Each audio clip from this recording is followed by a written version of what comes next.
Aujourd'hui, je porte le chapeau d'un Égyptien de l'Antiquité.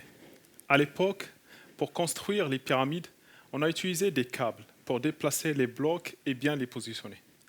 Si demain c'est à refaire, on utilisera des robots parallèles à câbles. Le terme robot est apparu au début du XXe siècle. Il désigne ce système mécanique capable de déplacer un objet par rapport à une base fixe et de contrôler son mouvement dans deux directions au plus.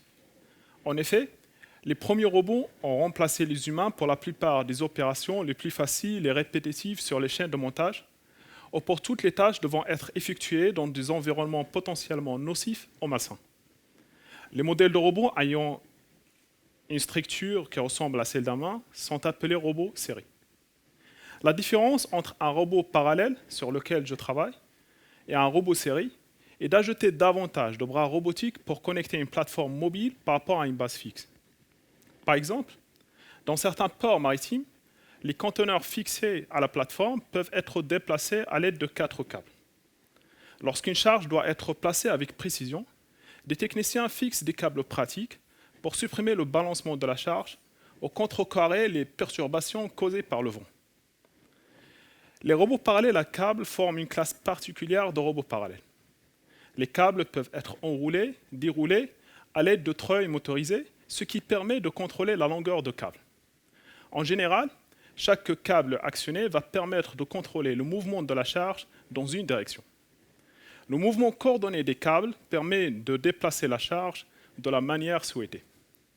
Les robots parallèles à câbles présentent plusieurs avantages, tels que la simplicité mécanique et un espace de travail potentiellement très grand. L'objet de ma thèse est de chercher à améliorer la précision des robots parallèles à câbles en proposant un modèle de commande incluant une nouvelle méthode d'autocalibration de la longueur de câble. Sur un câble de 50 mètres, l'écart entre la précision de position mesurée et celle fournie par le modèle est de l'ordre d'1 mètre. La calibration en temps réel de la longueur de câble permet de réduire cet écart. Lors des applications industrielles, la position de treuil, par exemple, peuvent être modifiées. Le modèle de commande doit être donc reconfigurable. L'objet de ma thèse est aussi de définir les indicateurs clés de performance des robots parallèles à câble, tels que la taille de l'espace de travail ou la charge maximale que l'on peut déplacer. Ces indicateurs sont liés les uns aux autres. L'art du design mécanique étant la politique de trouver les bons compromis. Dans le futur, j'utiliserai un robot parallèle à câble pour construire une de mes pyramides. Merci.